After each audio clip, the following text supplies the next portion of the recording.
Hey guys, just hanging out on this Saturday. So today's video is going to be part one of a three-part series on how to design duct per manual D. It also takes manual J first, which is your heat loss gain calculation. And we'll probably do that series here in the next few weeks. I'm not sure how quickly I'll be able to get to it. I got a busy week coming up. But today's part one of how to design ductwork, and this works for residential and commercial, more residentially focused.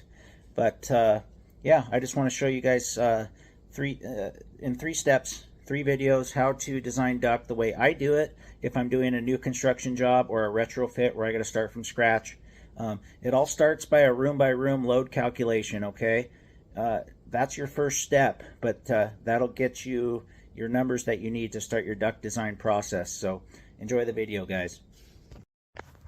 Okay guys, so there's three key points that you want to address when it comes to proper duct design.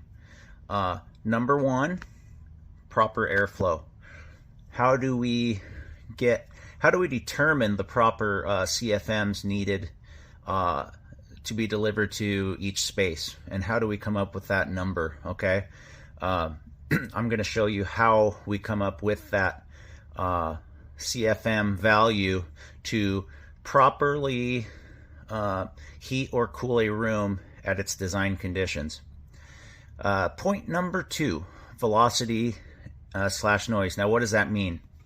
So not only do we need the proper airflow, we need that air to be at the proper velocity. If you do not maintain the proper velocity in a space, whether it be a commercial space or a residential space, you will have noise and you will have complaints from the customer.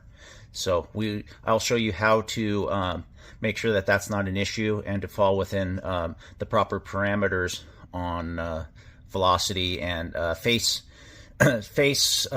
area. Sorry, I'm saying that wrong. Surface area of your filter. So, which is very important because that is a number one noise complaint from customers is face velocity through your return grill or return filter grill.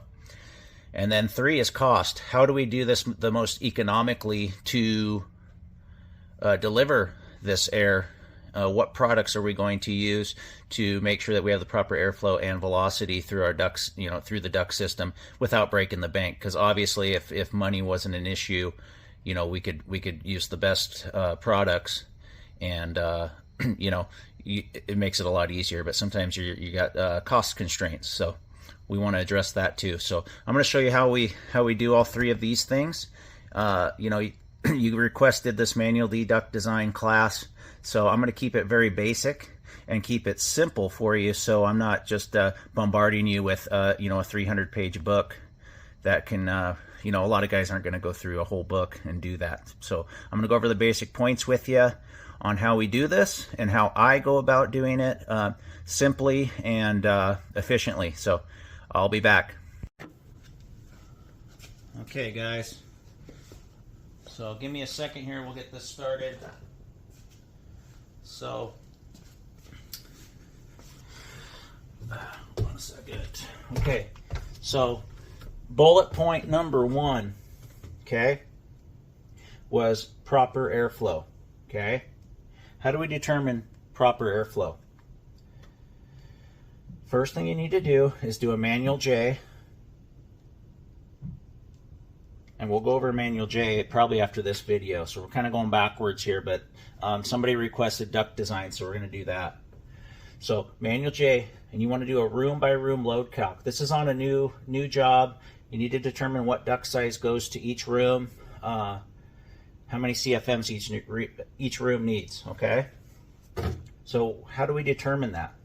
Well, first thing we determine by our heat loss is what CFM does each room need. Okay, so in order to get our CFM, we need to know what our BTU is, right? So let's say that the room needs 3,000 BTUs. That's determined by your manual J, okay? That's just a rough number. Some rooms require more or less. This is just for the sake of this video. So how we determine CFMs is based off the BTUs. So 3,000 BTUs. So there's an equal here. So BTUs equals CFM times 1.08 times your delta T. Now we always shoot for 20 degrees delta T on a air conditioning system. Most areas of the country are going to require most areas of the country are going to have a higher cooling load than heating load. So you're going to want to go by that, not go by your heating side, which would be a different delta T if you're doing a gas furnace or whatever. You always want to go by this. That's going to give you your CFM needed. That's why we put dampers in all the ducts, so we can damper it down in the seasons if need be. Otherwise, you have too much airflow in the heating season.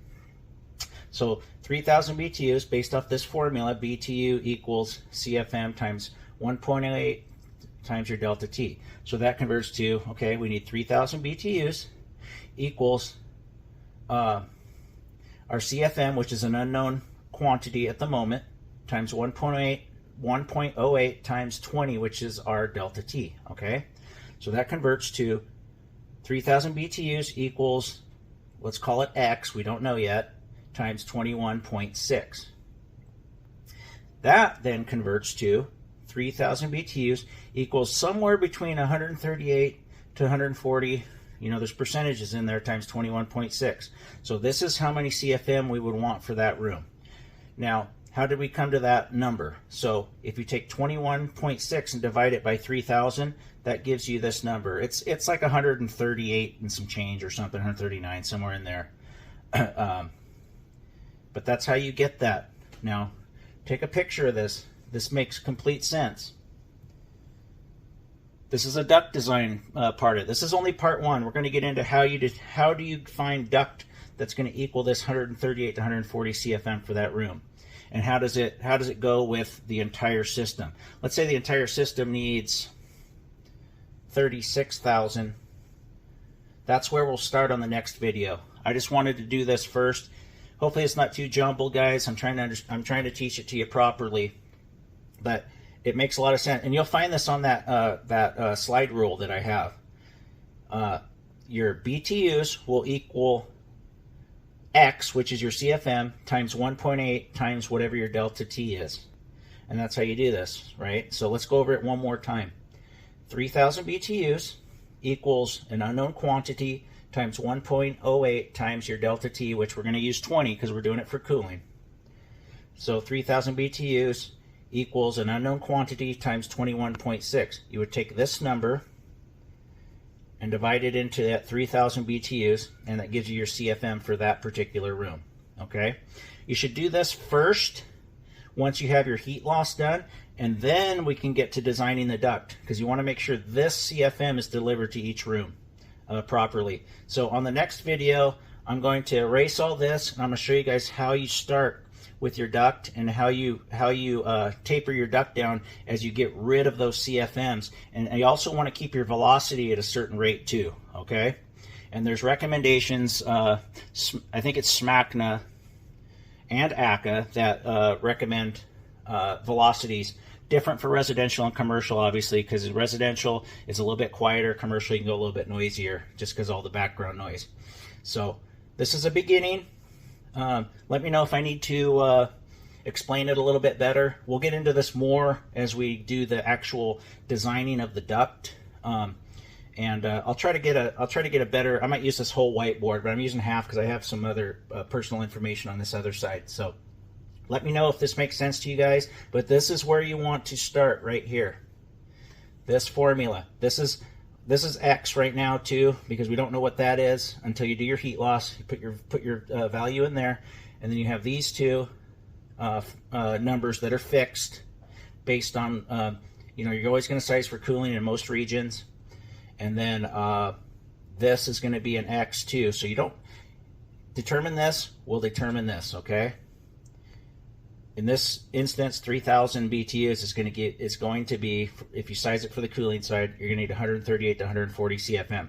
Off the top of my head, if it was my house, I'd probably do 7-inch rigid or 8-inch flex, and you always want to put dampers in all your runs to make sure that you that you're dampering stuff down, and you want to dial it in with a flow hood, which I don't do on every job. I'm a one-man band, but I can get it close enough where my customers are happy. So that's part 1. Part 2 I'll probably do tomorrow, and part 3 might wait until next weekend. But I'm going to do 3 parts and show you how all of this comes together based on the first portion of this video where I showed you the 3 steps to duct design.